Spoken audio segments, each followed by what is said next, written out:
So Deb and I shared a story for vision casting at the beginning of church.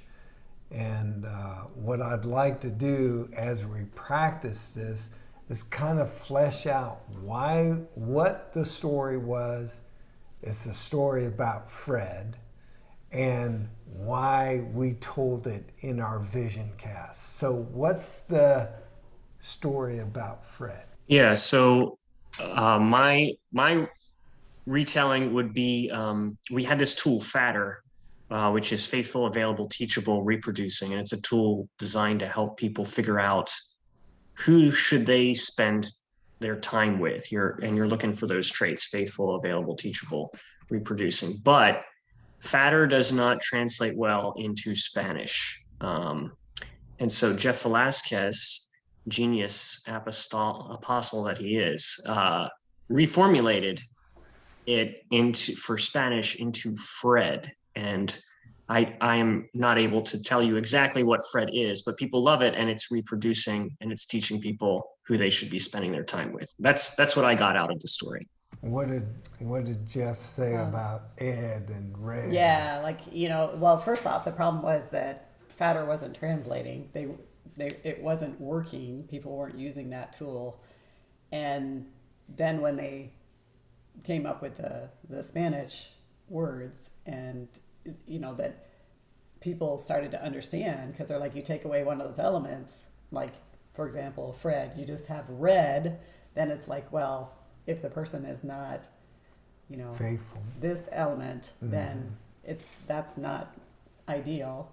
Or if it's just Ed, you're missing a couple of the elements, So it's like, it was something that just helped things to click with the folks that they were, discipling, so that they would know, like, oh, well, this person I'm working with has all kinds of time, and like, they want to spend all their time with me, but they're not reproducing, they're not, well, now they can look at that tool and see, okay, almost like a diagnosis a little bit. So we talked about, that's a very cool tool, but we talked about innovation. And in the context of vision casting, why is innovation so important? Well, I think we were really trying to see the importance of, what is our principle that we're trying to share, and not having that principle lost just because we have this tool that has worked great for us or for other people and isn't working great for a specific group of people. And I think that can apply not just here with Fred, which is perfect example of a language barrier, but we can also have cultural issues. I know that, we have those who are reaching different religions, and so the way they share the gospel is probably different than the way I'm sharing the gospel to those in, middle America. And so if I was just so set on sharing my gospel message in a certain way, because that's either how I was taught or like how the cool kids were doing it, then I could really lose sight of the principle of the gospel that I'm trying to get across. So I think it's being able to get in there and mess with our tools. Yeah, we got to learn how to adapt and innovate, and not let a method or, like Abigail said, like a tool be the hill that we're willing to die on. And so the focus should be around the principle from Scripture, and not the tool or the method. Those things will change, just like Fatter did to Fred.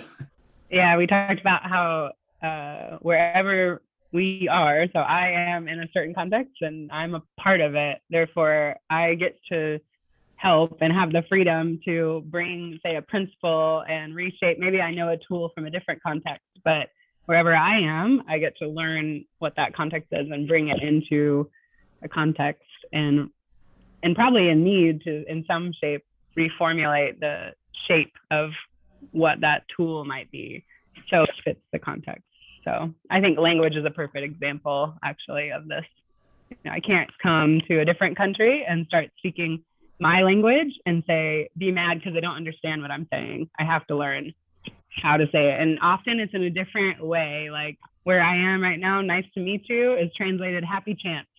But if I said, I want to say nice to meet you, even in that language, then that doesn't work. I need to learn a way that communicates the same thing. Because we're back from Pakistan, we're here sharing the gospel with people. We've noticed the same thing. We shared with a Sikh woman at the Punjabi market, and we realized, okay, our gospel tool we use in America doesn't work great with her, and the one we use in Pakistan doesn't work great with her. So we need to figure out this context and figure out a way to make the method fit the principle of the gospel. And we're still thinking about that and trying to figure out how do we do that. But it's a fun struggle to get to think through. Yeah, I think the tools, we want people to learn them and use them so that they can learn the principle behind the tool, right? And once the principle is eternal, and that's what should be passed on into the next generation. If our tools are lasting too long, we have a problem. And there are tools that I've been using for a while now, and I'm starting to get nervous, like maybe the next generation, maybe we should have innovated something new. All of these things are meant to last for this generation of people, and the next generation, the Spirit needs to breathe fresh life into these principles for this context. So I'm a big fan of that and trying not to let things get stale. And all of that comes about because of Fred. You know, don't get married to your methods, get married to the principles, get married to what Jesus said and did.